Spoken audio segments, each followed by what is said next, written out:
Okay, for notes today, we are going to be learning how to solve equations and inequalities, and we're going to be using specifically addition and subtraction. All right, so number one, when solving an equation, you must first isolate the variable. So to isolate the variable means that you need to get the variable.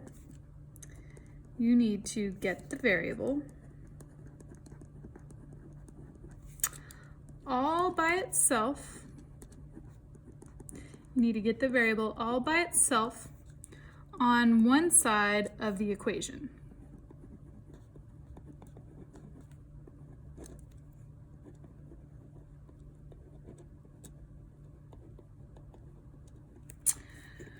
So in order to isolate the variable means that you need to get the variable all by itself on one side of the equation. So remember, the word isolate means to be alone.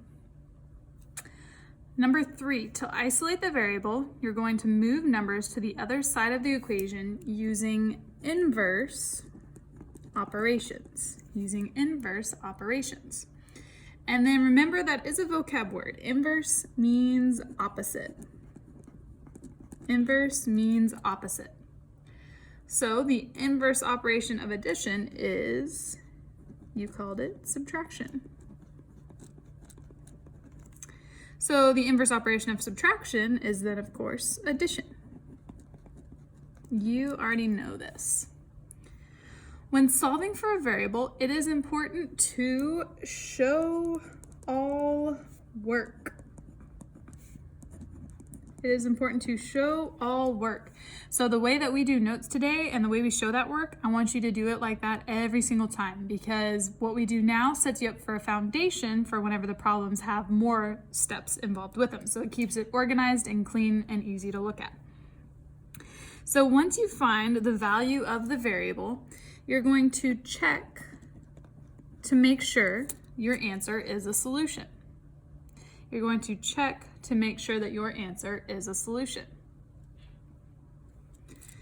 Number 9, the blank states that when you add the same number to each side of an equation, the two sides remain equal. This is the addition property. Of equity.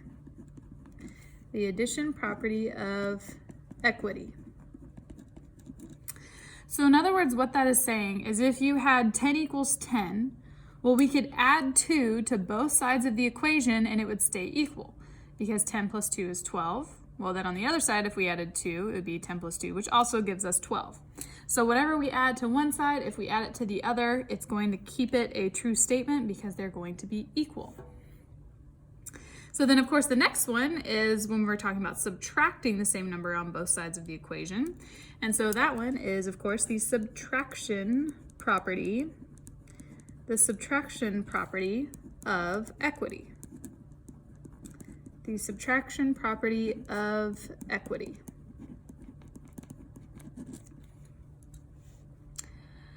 Okay, so now we're going to practice solving equations. So the first thing we want to do is isolate the variable. So x is our variable here. We want to get it all by itself. Well, right now it's attached with this plus 4. So what is the inverse operation of addition? Subtraction. So we're going to subtract 4 on both sides of the equation. Well, what is 4 minus 4? Well, that's 0, so they cancel out, and that's what we want to happen. So we're left with x on the left-hand side, and then equals, well, now 12 minus 4, that would give us 8. Now, you might be like, well, I knew the answer was 8 before we even started. Well, that's fine. However, it may not always be a super easy number for you to be able to figure out, because we could be working with decimals, fractions, mixed numbers, and so it may not be so obvious. So the way we're going to check is by taking the number we found and we're going to plug it into the original equation. So everywhere I see x, I'm going to plug in 8. So we have 8 plus 4 equals 12. Well, what's 8 plus 4? That's 12. So 12 equals 12.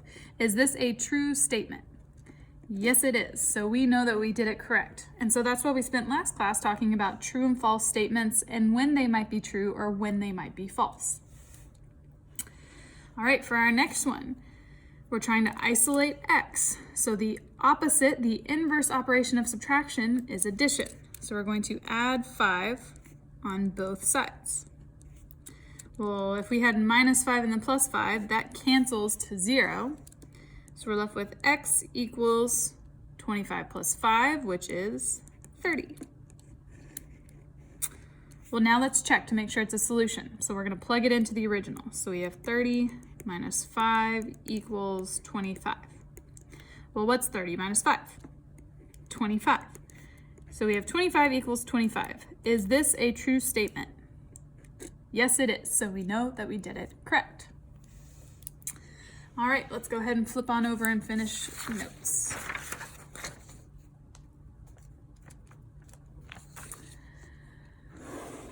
All right, so we're just going to continue here.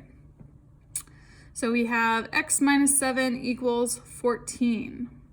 What I want you to do is I want you to try and solve the rest of these. So I want you to try all 4 and make sure you're also checking.